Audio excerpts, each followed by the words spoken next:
जय हिंद दोस्तों, आप देख रहे हैं डीओ न्यूज़। अगर वीडियो पसंद आए तो वीडियो को लाइक कीजिए, चैनल को सब्सक्राइब कीजिए और बेल आइकन दबाना बिल्कुल मत भूलिएगा दोस्तों।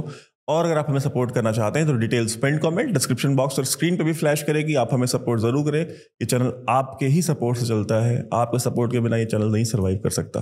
धन्यवाद। जय हिंद दोस्तों, स्वागत है आपका आज के कार्यक्रम में। आज का वीडियो बहुत दिलचस्प होने वाला है और मैं चाहूंगा कि आप सभी आज का वीडियो अंत तक जरूर देखें। इसमें हम कुछ मुद्दों पे बात करने वाले हैं। एक पहला तो योगी आदित्यनाथ ने जो एक बयान दिया है और एक संदेश दिया है उन्होंने नरेंद्र मोदी को, अमित शाह को, जो केंद्र का जो नेतृत्व है, सो क्या संदेश दिया है उसके वो हम आपको वीडियो भी दिखाएंगे उन्होंने क्या बोला है और उसकी हम विवेचना भी करेंगे आज के कार्यक्रम में। दूसरा, जयंत चौधरी ने भी अब वो बैंड वैगन ज्वाइन कर ली है। वो जो सर्कस निकला हुआ है योगी आदित्यनाथ के खिलाफ, उसको उन्होंने भी ज्वाइन कर लिया है कि ये नाम लिखने का क्या तमाशा है कि हर दुकान पे नाम लिखा जाएगा, इससे कौन सा कावड़ियों का जो है सेवा हो रही है, ये तो बहुत गलत हो रहा है। तो पहले अनुप्रिया पटेल, ओम प्रकाश राजभर और बाकी के जो एलाइज थे वो स्टेटमेंट दे रहे थे। आज ये स्टेटमेंट जयंत चौधरी ने भी फाइनली वो ज्वाइन कर लिया। तो एक और एनडीए के जो घटक दल हैं उसके जो एक लीडर है उन्होंने भी वो ज्वाइन कर लिया है। और क्या ये उसी सिलसिले का हिस्सा है जो सिलसिला शुरू किया गया है योगी आदित्यनाथ के खिलाफ बयान देने वाला और एक माहौल क्रिएट करने वाला कि योगी आदित्यनाथ बहुत प्रॉब्लम क्रिएट कर रहे हैं, एनडीए के अंदर फूट पड़ने लग गई है उनकी वजह से, और ये क्या पूरा मामला है, इसके ऊपर भी हम आज की दिन चर्चा करेंगे। और कुछ हमारे दोस्त हैं वो ट्विटर पे और यहाँ वहाँ वो मेरे बारे में बयानबाजी कर रहे हैं कि अमित शाह और योगी के बीच में कुछ नहीं है और अमित शाह अगर चाहते तो योगी को जब चाहते तब हटा देते, अगर हटाना ही होता तो योगी को बनाते क्यों, और इसके ऊपर असली कहानी क्या है और रियलिटी क्या है उसके बारे में भी हम बात करेंगे। इसकी भी हम सारी परतें खोलेंगे आज। चौथा मुद्दा, बजट आ रहा है तो बजट कल आ जाएगा। तो जो निर्मला ताई हैं वो निर्मला ताई क्या करती हैं, वो क्या मिडिल क्लास को इस बार कोई रिलीफ देंगी या मिडिल क्लास को इस बार भी ठेंगा ही मिलेगा, क्योंकि इस देश में जब भी बजट आ रहा है, पिछले ये 7वां बजट है जो एज अ वित्त मंत्री, एज अ फाइनेंस मिनिस्टर वो देने वाली है इस देश को। और इस देश के जो बजट होते हैं ना, उस बजट में या तो जो सुपर रिच होते हैं उनके लिए बहुत कुछ होता है, उनके लिए बड़ी सारी जो बिजनेसेस होते हैं उनके लिए बड़ी सारी छूट होती है, उनके लिए बड़ी सारी चीजें होती हैं। और जो एक बहुत गरीब तबका होता है तो 80 करोड़ लोग को खाना देना है मुफ्त का, और उनके लिए उनके कर्ज माफ करने हैं, उनके बिजली के बिल माफ करने हैं, उनके लिए भी बहुत कुछ होता है। लेकिन जो मिडिल क्लास है, वो मिडिल क्लास जो इस देश की 50% आबादी से ज्यादा है, उस मिडिल क्लास का क्या बनेगा उसके बारे में भी चर्चा करेंगे। और 3 राज्यों में जो चुनाव होने वाले हैं वो 3 राज्य कौन कौन से हैं? हरियाणा, महाराष्ट्र और झारखंड। इनमें नवंबर में चुनाव है, आज से ठीक 3 महीने बाद, क्योंकि अभी ये जुलाई चल रही है, अगस्त, सितंबर, अक्टूबर, 3 महीने के बाद नवंबर में वहां चुनाव है। तो उनमें भाजपा की स्थिति क्या है? बहुत अच्छी नहीं है, मैं आपको पहले बता दे रहा हूं, बहुत अच्छी नहीं है। और कैसी स्थिति है उसके ऊपर भी चर्चा करेंगे। और क्या कारण है कि भाजपा वहां पे बहुत पीछे छूट रही है वहां के कंपटीशन में, वहां के इन चुनावों में। और मुझे पता है इस पे भी लोग नाराज होंगे, लेकिन लोकसभा चुनाव के बाद मैंने ये निर्णय लिया है कि हमारे एक दोस्त हैं, बहुत अच्छे दोस्त हैं, वो एस्ट्रोलॉजर हैं, उनके साथ कुछ बीजेपी के कुछ लोग भी थे, समर्थक। तो लोकसभा चुनाव के समय की बात कर रहा हूं, तो हम कहीं बैठे हुए थे तो वहां पे उन्होंने बात की, तो उन्होंने कहा कि मैं एस्ट्रोलॉजिकली बता रहा हूं आपको कि भाजपा को कम से कम, मतलब भाजपा को खुद कम से कम 300 सीटें आएंगी। तो मैंने उनसे कहा था, मैंने कहा भाई साहब आप 50,000 रुपए की मेरे से आप शर्त लगा लीजिए, भाजपा 250 का नंबर क्रॉस नहीं करेगी। ये बात मैंने उस समय कही थी। और मैंने उनसे ये भी कहा था कि अगर आप कहें तो मैं इस चीज़ को वीडियो पे मैं बोलने को तैयार हूँ, ऑन द रिकॉर्ड बोलने को तैयार हूँ। तो जो वहाँ कुछ बीजेपी के दोस्त बैठे हुए तो उन्होंने कहा नहीं यार, ये सारी चीज़ें वीडियो पे फिर आप बोलेंगे, फिर एक डाउट का माहौल क्रिएट होगा और जैसे लगता अगर मुझे ही देख के सारी जनता इस देश में वोट देती है, ऐसा तो नहीं है। लेकिन खैर उनका मैंने सम्मान किया, मैंने कहा चलो ठीक है, आपकी विचारधारा को, आपकी पार्टी को नुकसान ना हो, इसलिए मैं नहीं बोलता हूँ, क्योंकि आपको ऐसा लगता है कि नुकसान हो जाएगा। तो हमने नहीं बोला, लेकिन हुआ क्या? वही हुआ, 250 नंबर क्रॉस नहीं हुआ। तो मैं इन 3 राज्यों के बारे में भी मैं वही चीज़ कह रहा हूँ कि इन 3 राज्यों में भी भाजपा की स्थिति बहुत अच्छी नहीं है और बहुत सारे मुद्दे हैं जिन पे भाजपा बहुत पीछे छूट रही है और बहुत सारी गलतियां हैं जो बीजेपी ने की हैं, उन गलतियों का खामियाजा भुगतने का वक्त आ रहा है अगर उन गलतियों को तत्काल प्रभाव से ठीक नहीं किया गया। अब इसमें कुछ लोग ये कह सकते हैं कि भाई साहब अब आप ही सिखाएंगे, अब आप चाणक्य को राजनीति सिखाएंगे। भाई साहब अगर हम चाणक्य को राजनीति नहीं सिखा सकते निर्मला सीतारमण को वित्त मंत्रालय के बारे में नहीं बोल सकते, धर्मेंद्र प्रधान को हम शिक्षा नीति के बारे में नहीं बोल सकते, प्रधानमंत्री को देश के बारे में नहीं बोल सकते, अगर हम इस देश के किसी मंत्री को कुछ बोल ही नहीं सकते, इस देश के किसी अधिकारी को हम कुछ बोल ही नहीं सकते, अजीत डोभाल को हम कुछ बोल ही नहीं सकते, तो फिर हम मतलब इस देश की जनता क्यों आई है इस दुनिया में? वो सिर्फ इसलिए आई है कि वो आएगी, वोट डालेगी और एक दिन मर जाएगी। इससे ज्यादा कोई काम नहीं इस देश की जनता का। अगर हमारे पास एक प्लेटफॉर्म है तो इस प्लेटफॉर्म का और कोई काम नहीं है। सिर्फ इतना काम है कि 5 साल में वोट डालो, घर जाओ, सत्तू पियो, सो जाओ, फिर 5 साल बाद आना, 5 साल तक मुंह से आवाज नहीं निकलनी चाहिए। ऐसा तो नहीं होगा। तो जनता, और ये मैं अपनी बात नहीं कर रहा हूं, सड़क पे बैठा हुआ व्यक्ति जो भीख मांग रहा है उसको भी अधिकार है कि प्रधानमंत्री मोदी से सीधा ये पूछे कि तुम्हारे प्रधानमंत्री रहते हुए मैं भीख क्यों मांग रहा हूं, मुझे सवाल का जवाब चाहिए। ये अधिकार उसको संविधान ने दिया है। बड़ी संविधान की बातें करते हैं, बड़ी दुनिया भर की बातें करते हैं, और ये सिर्फ संविधान की बात नहीं है, ये सिर्फ संविधान की बात नहीं है, ये इस देश की परंपरा है। जब इस देश में राजा महाराजा भी राज किया करते थे तो भी जो गरीब आदमी था उसके पास अधिकार था कि वो राजा के दरबार में जा करके अपनी शिकायत रख सकता था, वो अपनी बात रख सकता था। तो अपनी बात रखने का अधिकार इस देश में हमेशा से रहा है, तो हम अपनी बात रखेंगे। तो चलिए आज का कार्यक्रम शुरू करते हैं, और आपको ये कार्यक्रम लास्ट तक देखना है, क्योंकि अगर आप लास्ट तक नहीं देखेंगे तो आपको बात समझ नहीं आएगी। जो मैंने सारे घटनाक्रम जो आपको जुड़ाए हैं, ये सारे मुद्दे जो हैं, ये सारे आपस में एक दूसरे से जुड़े हुए हैं।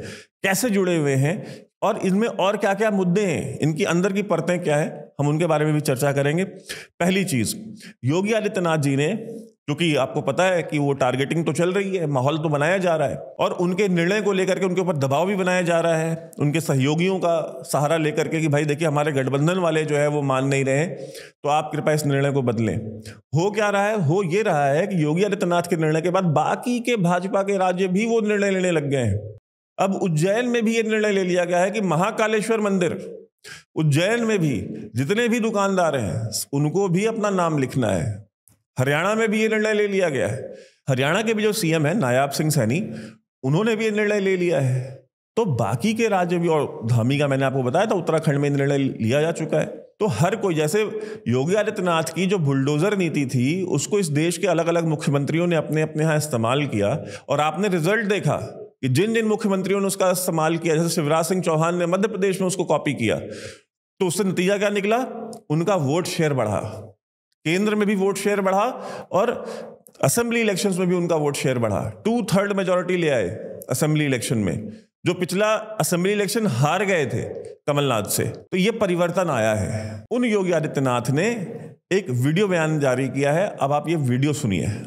हमारा कोई भी कर्म हो जो समाज के लिए अनुकूल होगा, राष्ट्र के लिए अनुकूल होगा, धर्म के लिए अनुकूल होगा, वह आपके लिए भी अनुकूल अवश्य हो जाएगा। आपने सुना, उन्होंने ये साफ साफ कहा है कि जो राष्ट्र के हित में होगा, जो समाज के हित में होगा, और जो धर्म के हित में होगा, वो आपके भी हित में होगा। इससे स्पष्ट तरीके से वो आपको कोई संदेश नहीं दे सकते थे। वो केंद्र सरकार को इससे स्पष्ट कोई भी संदेश नहीं दे सकते थे कि आप धर्म के ऊपर खड़े रहिए, आप धर्म के साथ खड़े रहिए, धर्म आपके साथ खड़ा होगा, जो धर्म के हित में होगा वो आपके हित में होगा। जरूरी नहीं है कि जो आप बैठ के सोच रहे हैं दिल्ली में वही आपके हित में हो, कि हम अजीत पवार को ले आते हैं, हम कांग्रेस से फला को ले आते हैं, हम फलाना राणे को खींच के ले आते हैं, हम फला ढिकाने को खींच के ले आते हैं, वो आपके हित में नहीं होगा। आप धर्म के साथ खड़े रहिए, धर्म के हित में कार्य करिए, और आपका कल्याण होगा। ये योगी आदित्यनाथ ने क्लियर कर दिया। तो ये जो टसल थी कि Yogi Adityanath will bend the knee, he has told categorically that he is not going to bend the knee. उन्होंने उल्टा आपको उपदेश दिया है, और ये सही उपदेश है। आप धर्म के साथ खड़े रहिए, चाहे वो राजधर्म हो, चाहे आपका अपना आध्यात्मिक धर्म हो, या वो धर्म हो जो आपकी विचारधारा का है। आप उस पर खड़े रहेंगे, सब मंगल होगा। नहीं खड़े होंगे, आप अपना नुकसान करिएगा। तो उन्होंने रिफ्यूज कर दिया है। दूसरा, ये जो जयंत चौधरी ने जो बयान दिया है, ये जयंत चौधरी का बयान भी उसी सीक्वेंस का बयान है जिसका जवाब अब योगी आदित्यनाथ ने कैटेगोरिकली दे दिया है। जयंत चौधरी की राजनीति और बीजेपी की राजनीति क्या एक है? चंद्रबाबू नायडू की राजनीति और भारतीय जनता पार्टी की राजनीति क्या एक है? एनडीए के जो बाकी के घटक दल हैं, जेडीयू, नीतीश कुमार की राजनीति और भारतीय जनता पार्टी की राजनीति क्या एक है? ये जितने एनडीए के एलाइज हैं जो आपके ऊपर वो दबाव बना रहे हैं या आप उनसे दबाव बनवा रहे हैं, ये आप जानते हैं बेहतर। हम उसमें नहीं जा रहे, वरना कहते हैं ना कि मैं कुछ बोलूंगा तो विवाद हो जाएगा, तो मैं वो विवाद नहीं करना चाहता। लेकिन इनका जो वोटर है, ये जो राजनीति करते हैं और आपकी जो राजनीति है वो एक नहीं है। आपकी विचारधारा और इनकी मूलभूत विचारधारा एक नहीं। अगर एक होती तो ये सारे के सारे आपकी पार्टी में होते। एक होती तो भारतीय जनता पार्टी की आवश्यकता नहीं थी, फिर तो आपकी विचारधारा लेके चल रही थी ये सारी पार्टियां, तो फिर आप सब इनकी पार्टियों में होते। विचारधारा एक नहीं है। चंद्रबाबू नायडू की जो राजनीति है वो मुसलमानों को रिजर्वेशन देने वाली राजनीति है, जो वो दे रहे हैं अपने यहाँ। वो 100 करोड़ का हज हाउस बनाने वाली राजनीति है। नीतीश कुमार की राजनीति जो है वो सेक्युलर राजनीति है, और वो सेक्युलर राजनीति है जहां पे मुस्लिम अपीजमेंट होता है, मुसलमानों का रिप्रेजेंटेशन इंश्योर करती है नीतीश कुमार की पार्टी। वो इफ्तार पार्टी देने वाली पार्टी है। आप वो पार्टी नहीं है। वो अपने वोटर बेस को अपील कर रहे हैं। योगी जी ने ये कहा है कि वो अपने वोटर बेस को अपील कर रहे हैं हमारा विरोध करके, हम अपने वोटर बेस को अपील कर रहे हैं इसको ना हटा करके। तो योगी जी का तो माइंडसेट क्लियर है, उनका थॉट क्लियर है कि ये हमें वोट नहीं देते और हमको इनका वोट चाहिए भी नहीं। हम इनसे नेम प्लेट लगवाएंगे, इनको लगाना पड़ेगा, इन्हें खुद को चिन्हित करना पड़ेगा। इसके ऊपर ये चाहे टीवी चैनल पे बैठ करके हिटलर का एग्जाम्पल दें, ये चाहे इसके ऊपर बैठ करके अथॉरिटेरियनिज्म का उदाहरण दे, चाहे इसको बैठ करके फासिज्म बताएं, चाहे जो बताना हो बताएं, लेकिन हमारी धार्मिक भावनाओं का जहां सवाल है वहां पे हम समझौता नहीं करेंगे। वहां पे हम समझौता नहीं करेंगे। और ये सारा का सारा जो मामला है योगी जी ने लपेट दिया है। और हमारी और हमारे सारे दर्शकों की मैं आशा करता हूं कि यही प्रार्थना होगी कि आपको भी ये सद्बुद्धि आए। और जो ये लोग कहते हैं कि भाई आपको कैसे पता, ये लोग नई नई थियरीज दे रहे हैं, वही बिना डीपी वाले, बिना नाम वाले जो ये हैंडल्स हैं आईटी सेल वाले, ये कहते हैं कि अगर अमित शाह जी और योगी जी के बीच में कोई टसल नहीं चल रही है। देखिए, आप ट्विटर पे बैठ के 2-4 मूर्खों को समझाइए या उन लोगों को समझाइए जो दिल्ली में, बेंगलोर में, बॉम्बे में, पुणे में और हाई राइजेस में रहते हैं और जिनको ग्राउंड रियलिटी का नहीं पता, जो कभी उत्तर प्रदेश के गांव गलियों में, लखनऊ के कैबिनेट सेक्रेटरीट में और यहाँ पे दिल्ली के सेक्रेटरीट में नहीं घूमे हैं, आप उनको समझाइए। जो पत्रकार या जो वो लोग जिनकी एक्सेस है वहां तक, उनको सब कुछ पता है और आज से नहीं पता है, पिछले 3-4 साल से मालूम है। पिछले 3 साल से ये पूरा सिलसिला चल रहा है और 3 साल से सबको मालूम है कि ये क्या चल रहा है, ये लड़ाई है या नहीं है, ये टसल है या नहीं है, सबको पता है। और इसका मैं उदाहरण देके साबित कर सकता हूं। आप ये देख लीजिए कि जब अरविंद केजरीवाल ने बयान दिया, जब वो पेरोल पे बाहर आया था चुनाव प्रचार के वक्त, तो उसने बयान ये दिया कि नरेंद्र मोदी अपने लिए नहीं अमित शाह के लिए वोट मांग रहे हैं, क्योंकि अगले 2 साल में तो नरेंद्र मोदी 75 साल के हो जाएंगे। और ये रूल तो नरेंद्र मोदी ने खुद बनाया था कि 75 साल की उम्र के बाद जो भी राजनेता होगा भारतीय जनता पार्टी का, वो मार्गदर्शक मंडल में चला जाएगा, वो रिटायर हो जाएगा। तो मोदी जी तो 2 साल बाद रिटायर हो जाएंगे, तो प्रधानमंत्री कौन बनेगा? तो अमित शाह प्रधानमंत्री बनेंगे। तो नरेंद्र मोदी जो वोट मांग रहे हैं वो अमित शाह के लिए मांग रहे हैं। इसके ऊपर जब प्रेस कॉन्फ्रेंस हुई चुनाव के वक्त, तो अमित शाह ने क्लैरिफिकेशन दिया। अमित शाह ने कहा कि ऐसा कोई रूल नहीं है भाजपा में, भाजपा के संविधान में कहीं नहीं लिखा कि 75 साल के ऊपर जो भी जाएगा वो रिटायर होगा, वो राजनीति छोड़ेगा। प्रधानमंत्री ही अगले 5 साल तक प्रधानमंत्री रहेंगे, नरेंद्र मोदी ही अगले 5 साल तक प्रधानमंत्री रहेंगे। ये सफाई दी प्रेस कॉन्फ्रेंस में आकर के अमित शाह ने। लेकिन उसी प्रेस कॉन्फ्रेंस में जब अमित शाह से यह पूछा गया कि केजरीवाल ने यह भी तो बोला है ना कि वे योगी को हटा देंगे चुनाव के 2 महीने बाद, इसका जवाब अमित शाह ने नहीं दिया। तो क्यों नहीं दिया था? फिर सवाल तो उठेंगे ना। अगर कोई लड़ाई नहीं है, कोई झगड़ा नहीं है, कोई बवाल नहीं है, आपस में कोई मतभेद नहीं है, कोई मनभेद नहीं है, तो अमित शाह ने क्यों नहीं जवाब दिया उस सवाल का? अब जितने भी आपके कंस्पिरेसी थियरिस्ट हैं जो ले आते हैं और अलग अलग लॉजिक ले आते हैं, जरा उनसे पूछिए कि इसका जवाब दे, क्योंकि ये हटाने की प्रक्रिया विधानसभा चुनाव के पहले से चल रही है।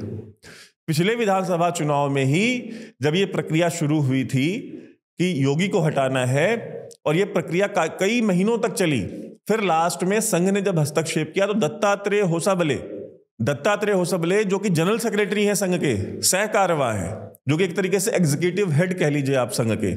जैसे भारत देश है तो मैं आपने देखने वालों के लिए एक उदाहरण देता हूं, अगर भारत देश है तो भारत में राष्ट्रपति हेड ऑफ द स्टेट हैं, लेकिन एग्जीक्यूटिव पावर नहीं है उनके पास। एग्जीक्यूटिव पावर किसके पास है? वो प्राइम मिनिस्टर के पास है, क्योंकि वो एग्जीक्यूटिव हेड है। उसी तरीके से संघ के अंदर सरसंघ चालक जो है वो हेड ऑफ द ऑर्गेनाइजेशन है, बट एग्जीक्यूटिव हेड कौन है? वो दत्तात्रेय होसबले हैं जो सह कार्यवाह है। दत्तात्रेय होसबले उत्तर प्रदेश गए प्रवास पे, उत्तर प्रदेश में बैठे, भ्रमण किए, लखनऊ पहुंचे, लखनऊ में बुला करके कार्यकर्ताओं से, संघ के स्वयंसेवकों से, पदाधिकारियों सबसे मिले, सबसे विचार विमर्श किया। सबसे बात करने के बाद वो दिल्ली आए और उत्तर प्रदेश के भविष्य के ऊपर एक मीटिंग हुई दिल्ली में, जिसमें प्रधानमंत्री थे, जिसमें भारतीय जनता पार्टी के बाकी के राष्ट्रीय अध्यक्ष भी थे, दत्तात्रेय होसबले थे और भी एक दो लोग थे, लेकिन उत्तर प्रदेश के मुख्यमंत्री योगी आदित्यनाथ नहीं थे। सोचिए, उत्तर प्रदेश के ऊपर मीटिंग हुई, उत्तर प्रदेश के ऊपर बैठक चल रही थी उस वक्त, लेकिन उनको नहीं बुलाया गया। क्यों नहीं बुलाया गया था? इसलिए नहीं बुलाया गया था क्योंकि उनको हटाना था। फिर दत्तात्रेय होसबले ने जाकर के उनको बोला कि नहीं, इनको हटाना ठीक नहीं है, हम अफोर्ड नहीं कर सकते हैं, मेरी अपनी असेसमेंट है और संघ के प्रतिनिधि के तौर पे मैं ये कहता हूं कि योगी आदित्यनाथ ही मुख्यमंत्री रहेंगे और उनको नहीं हटाया जाना चाहिए। ये उन्होंने बोला। तब योगी आदित्यनाथ के नेतृत्व में चुनाव हुआ। उसके बाद चूंकि पूरा माहौल 4 महीने 5 महीने तक बन चुका था, तो उसके बाद एक फोटो सेशन कराया गया डैमेज कंट्रोल करने के लिए, जिसमें प्रधानमंत्री योगी आदित्यनाथ के कंधे पे हाथ रख करके घूम रहे थे, टहल रहे थे, फोटो खींच रहे थे लोग। ठीक है, फिर वो ट्विटर पे वायरल कराई गई और उसके ऊपर दुनिया भर की चीजें हुई, तो डैमेज कंट्रोल किया गया था उस वक्त। उसके बाद आ जाते हैं तो अभी क्या चल रहा है? अभी भी वही सिलसिला है कि नहीं हटाना है। तो ये स्पष्टीकरण जो नहीं दिया गया था, ये स्पष्टीकरण इसीलिए नहीं दिया गया था उस सवाल पे, केजरीवाल ने जो बात उठाई थी उस पर जवाब इसीलिए नहीं दिया गया। दूसरी बात पे दिया गया प्रधानमंत्री की, लेकिन उत्तर प्रदेश के मुख्यमंत्री की बात पे जवाब नहीं दिया गया। और 3 राज्यों के चुनाव आने वाले हैं, आप हटा दीजिए ना योगी आदित्यनाथ को। मैं तो आपको पिछले 3 कार्यक्रमों से कह रहा हूं, हटा दीजिए।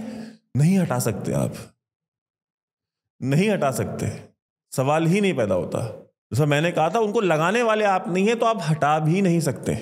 और जो ये 3 राज्यों के चुनाव आ रहे हैं, अगर अभी हटा भी दिया तो ये 3 राज्यों के जो नतीजे हैं ये इतना स्पष्ट कर देंगे आपको कि कहते हैं ना कि तोते उड़ जाना, तोते उड़ जाएंगे सबके। अच्छा तो वैसे भी नहीं कर रहे हैं, हम उसी पे आ जाते हैं, इन 3 राज्यों के चुनाव के मुद्दे पे आ जाते हैं। इन 3 राज्यों के जो चुनाव होने वाले हैं, हरियाणा, महाराष्ट्र और झारखंड, और फिर अगले साल फरवरी में फिर दिल्ली के भी चुनाव है, उसको भी आपने मतलब अच्छे से हारने की तैयारी की हुई है। अब यहां पे जो इन 3 राज्यों में जो चुनाव होने वाले हैं, इनमें देखिए आपने किया क्या है। अब जो दोस्त हमारे नाराज होते हैं कि भाई मैं ये बातें क्यों बोल रहा हूं, तो लोकसभा के चुनाव के समय तो मैंने नहीं बोला, मैं चुप था, तो क्या नतीजे आए?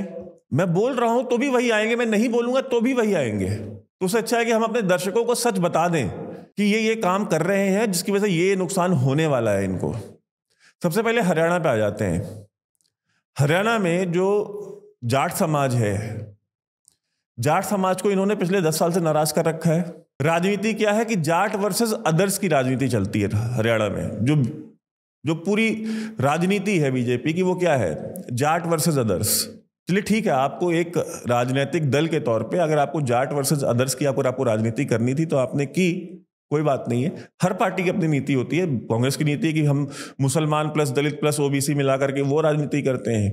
समाजवादी पार्टी की भी वही नीति है, जेडीयू की भी वही है, आरजेडी की भी वही है। तो आपने भी अपना एक कॉम्बिनेशन हरियाणा स्पेसिफिक बनाया कि हम हरियाणा में जाट वर्सेस अदर्स करके हम चुनाव लड़ेंगे और हम जीत जाएंगे। आप एक चुनाव राष्ट्रवाद पे जीते हो कि 2014 में मोदी लहर थी, उसमें आप एक चुनाव जीत गए, खट्टर साहब को आपने मुख्यमंत्री बनाया। खट्टर साहब मुख्यमंत्री बनने के बाद दूसरा चुनाव लड़े, मुख्यमंत्री बनने के बाद दूसरा चुनाव लड़े। वो चुनाव बीजेपी एक तरीके से हार गई थी, क्योंकि जो जाटों की उपेक्षा हुई उस सरकार में, उसकी बाद जाटों ने बिल्कुल एकमुश्त या तो जेजेपी को वोट दिया या तो कांग्रेस को वोट दिया। आपने क्या किया? आपने जेजेपी को तोड़ करके आप अपने साइड ले आए और आपने उनके साथ गठबंधन में सरकार बना ली दूसरी बार। तीसरी बार अब आप फिर चुनाव में जा रहे हैं। पिछली बार जिन लोगों ने जेजेपी को वोट दे दिया था वो इस बार जेजेपी को वोट नहीं देंगे, बिकॉज उनको पता है कि जेजेपी जा करके फिर लास्ट में हमारा वोट जो है वो बीजेपी के साथ ही मिल जाना है। तो उनको क्लियर है कि यार हमको तो कांग्रेस को वोट देना है, वो अपने दिमाग में बना के बैठे हैं।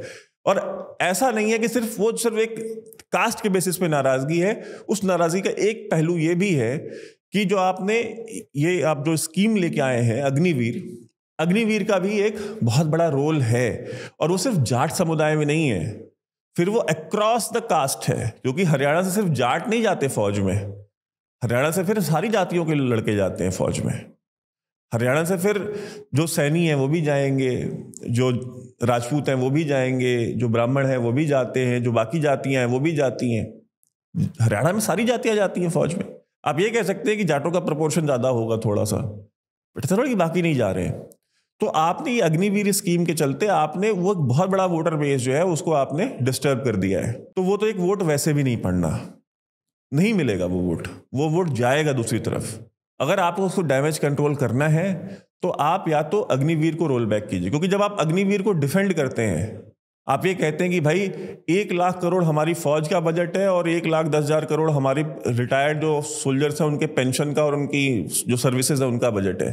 तो जब आप ये कहते हैं कि भाई हमारा फौज का जो बिल है वो 1 लाख करोड़ का है और फिर हमारे पेंशन का बिल जो है वो 1,10,000 करोड़ का हो जाता है, तो ये लॉन्ग टर्म सस्टेनेबल नहीं है, तो उसको हमें चेंज करना पड़ेगा। तो फिर आपको ये भी सोचना पड़ेगा कि फिर वो गांव में बैठा लड़का जो रोज सुबह 3 बजे उठ करके सड़कों पे दौड़ रहा होता है, क्योंकि गांव में उसके पास ग्राउंड तो है नहीं, गांव में तो खेत होते हैं, वहां कौन सा ग्राउंड होता है, तो सवेरे 3 बजे उठ करके सड़क पे दौड़ता है, क्योंकि वो सीधी सड़क होती है और रात के 3 बजे 4 बजे खाली होती है, तो वहां पे वो दौड़ सकता है। दिन में तो दौड़ नहीं पाएगा, शाम को तो सड़क पे दौड़ नहीं पाएगा, तो सुबह 3 बजे उठ करके वो सड़क पे दौड़ता है। वो तो जब वो सड़क पे, और आप में से हमारे दर्शक जो हैं जो गांव से आते होंगे, छोटे कस्बों से आते होंगे, आपने अपने यहाँ पे भी देखा होगा, ये मुंबई, बैंगलोर और पुणे के हाई राइजेस में रहने वाले जो वहीं पैदा हुए हैं, वहीं पले बढ़े हैं, उन्होंने नहीं देखा होगा, लेकिन जो गांव में रहने वाले लोग हैं आपने देखा होगा। खासतौर पर अगर आप उत्तर प्रदेश, हरियाणा, बिहार इस क्षेत्र से जाते हैं, पंजाब से, तो वो लड़के सुबह उठ करके 3 बजे भाग रहे होते हैं सड़क पे।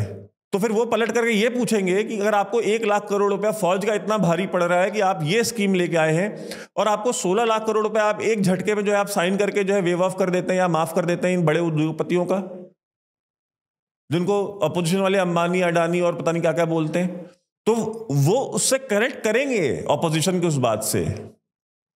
ये मैं आपको आपकी भलाई की बात समझा रहा हूं, वो उससे करेक्ट करेगा जो लड़का है जो दौड़ रहा है सुबह उठ करके।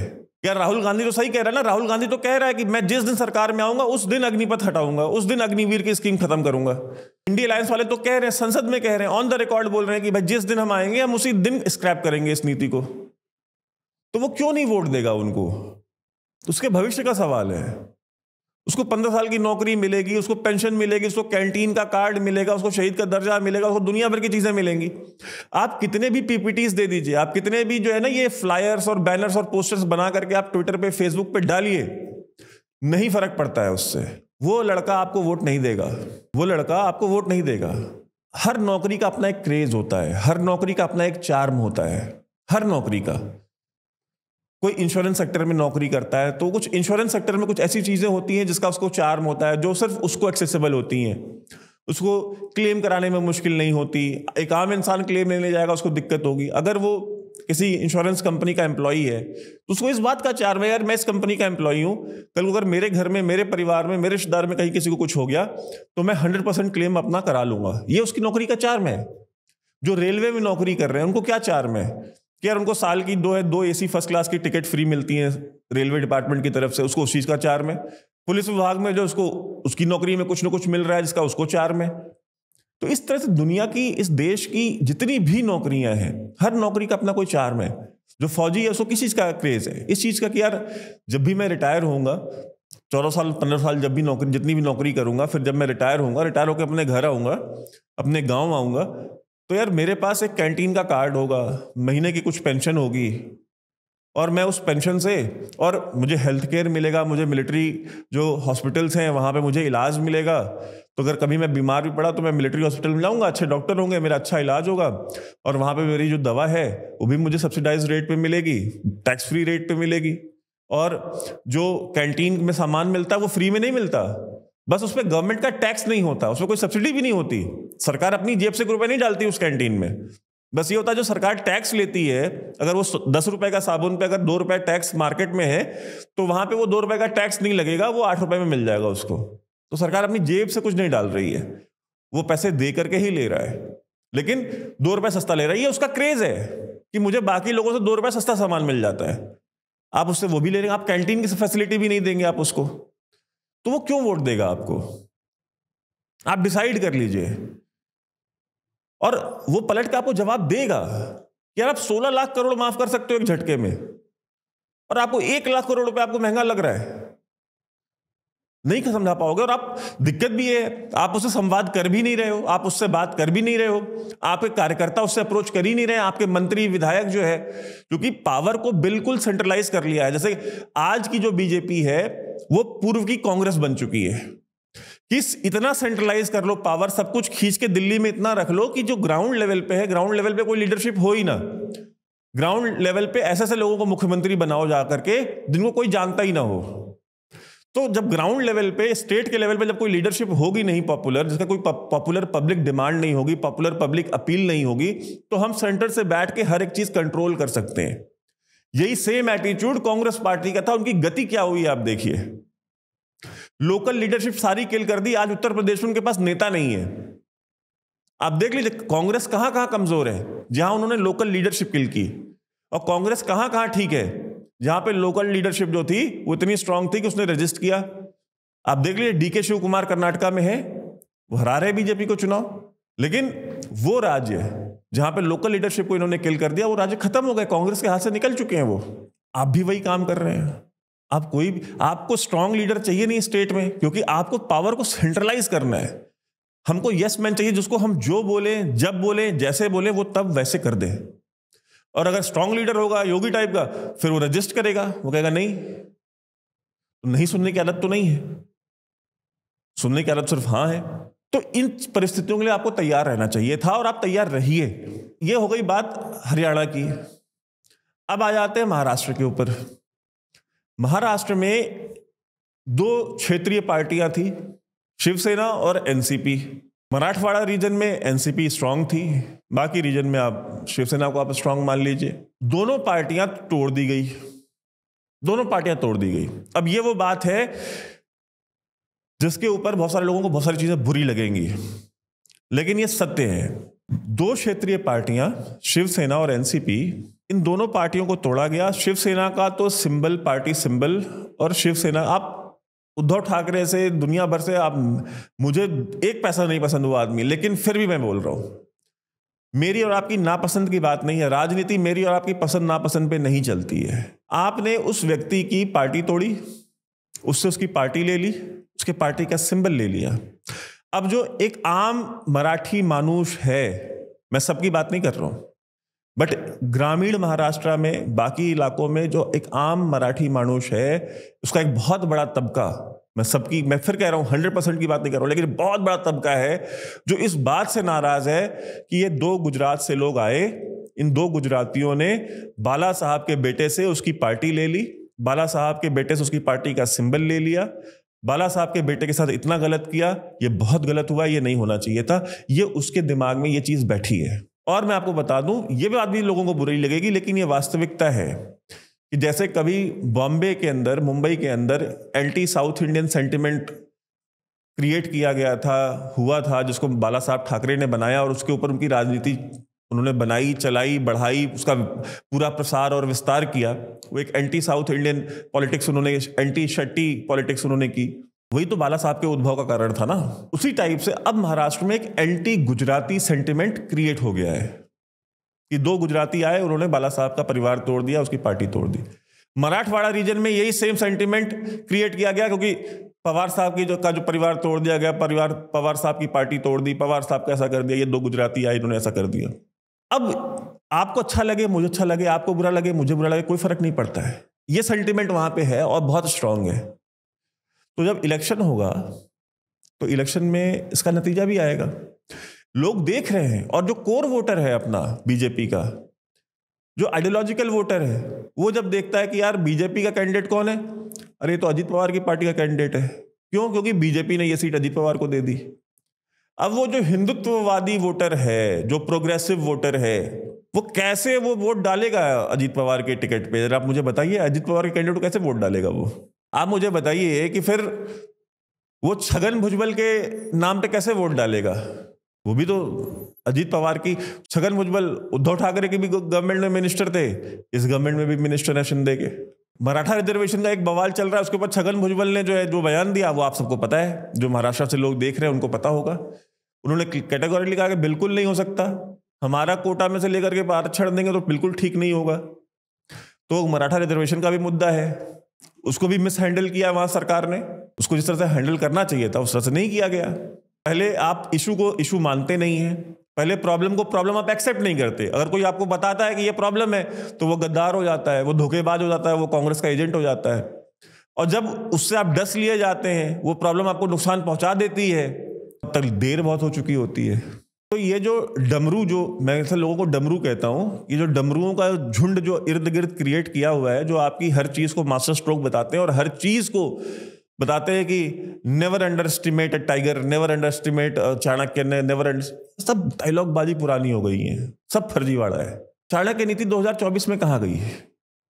कहां गई वो चाणक्य नीति? सारे के सारे टिकट चाणक्य ने ही डिसाइड किए। दुनिया को पता है, एस्टैब्लिश फैक्ट है, एक भी टिकट किसी और की मर्जी से दिया नहीं गया।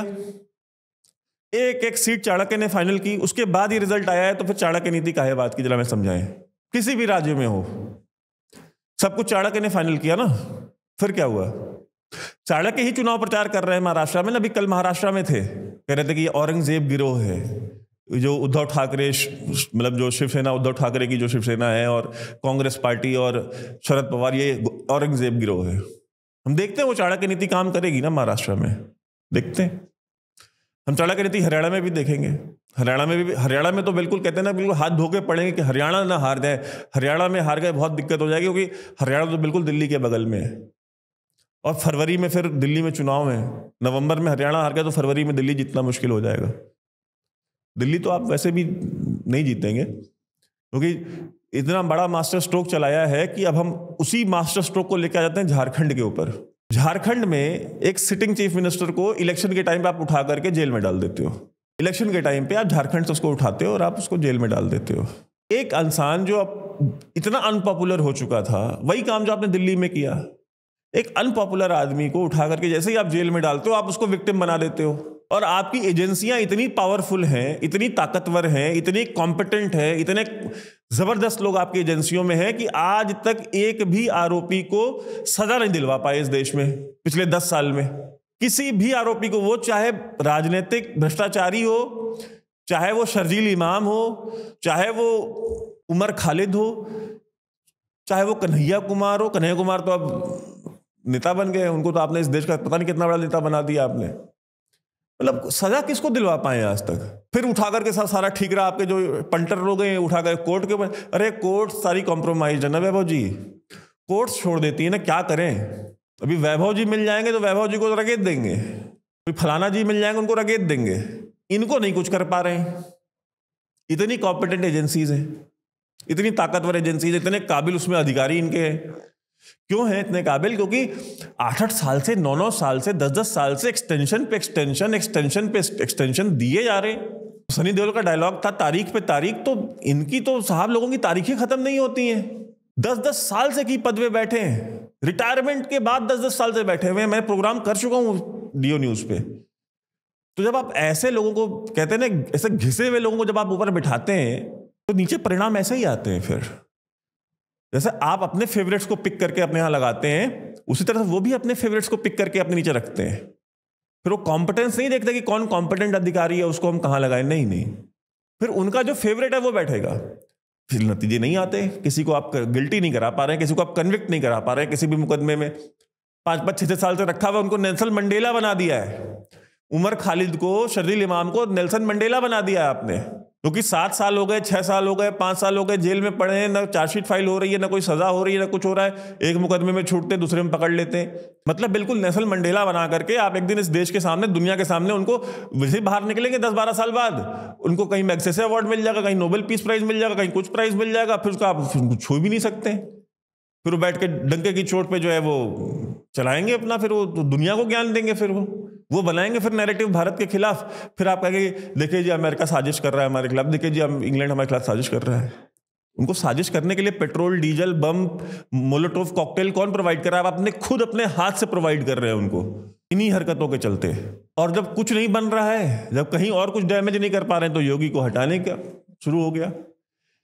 अगर ये बात में कहीं कोई दम नहीं है, तो जितने भी ट्रोल्स हैं इनसे मैं कहता हूं ये डेली बात बात पे प्रेस कॉन्फ्रेंस करते हैं। आप इमेजिन कीजिए सुप्रिया श्रीनेत के आईटी सेल के ऊपर प्रेस कॉन्फ्रेंस हुई है बीजेपी की, उसके ऊपर प्रेस कॉन्फ्रेंस कर दी। मतलब इतनी छोटी छोटी बातों पर प्रेस कॉन्फ्रेंस कर देते हैं कि आप सोच नहीं सकते। और भाजपा मुख्यालय में सारे पत्रकार, जितने भी बीट रिपोर्टर्स हैं जो बीजेपी की बीट कवर करते हैं, वो 24 घंटे वहीं बैठे रहते हैं प्रेस रूम में भारतीय जनता पार्टी के। कहीं फोन करके किसी को नहीं बुलाना है प्रेस कॉन्फ्रेंस के लिए, वहीं बैठे होते हैं भाजपा मुख्यालय में ही। उन लोग खाली इतना कहना होता है कि भाई प्रेस रूम में आ जाओ, पहुंच जाएंगे प्रेस रूम में, वहीं उसी बिल्डिंग में पहुंच करके वो बैठ जाएंगे, बोल देंगे। तो कभी क्लैरिफिकेशन दे देना, बोल दे कि ये जो अफवाहें चल रही हैं मीडिया में इतने 10 दिन से और इतना बवाल चल रहा है, और ये सारी जो कंस्पिरेसी थ्योरीज चल रही हैं हमारे सिटिंग मुख्यमंत्री के खिलाफ, लोकप्रिय यशस्वी मुख्यमंत्री योगी आदित्यनाथ जी के खिलाफ, ये सारी की सारी अफवाहें गलत हैं और इस तरह की कोई बात नहीं है। उनके ऊपर प्रधानमंत्री जी का और गृह मंत्री जी का पूर्ण सहयोग है। ये करने में कितना टाइम लगता है? 2 मिनट लगता है, एक ट्वीट ही कर दे। ट्वीट तो दिन भर में 25 करते हैं, एक ट्वीट करते नहीं क्लियर कर रहे हैं ना, क्लियर खुद नहीं कर रहे ना, क्लियर कौन कर रहा है? वो लोग क्लियर कर रहे हैं, वो लोग समझा रहे हैं, वो लोग ज्ञान दे रहे हैं जिनकी अपनी ना प्रोफाइल पे फोटो अपनी है ना नाम अपना असली है। वो समझा रहे हैं, वो दूसरों को बता रहे हैं कौन बेवकूफ बना रहा है और कौन सच बोल रहा है। तो बनाना हो जाए किसी और को बनाए, ये हकीकत है। और अगर भारतीय जनता पार्टी अग्निवीर को लेकर के महाराष्ट्र में जो इनकी नीतियां हैं, इनको अगर नहीं ठीक करेगी, अजित पवार जैसे लोगों को नहीं छोड़ेगी, नहीं हटाएगी, सरकार गिरती है, गिर जाने दीजिए, भाजपा बच जाएगी। नहीं तो ये नवंबर में जो चुनाव आ रहे हैं, इन चुनावों में वो हार होगी कि याद रखेंगे। धन्यवाद।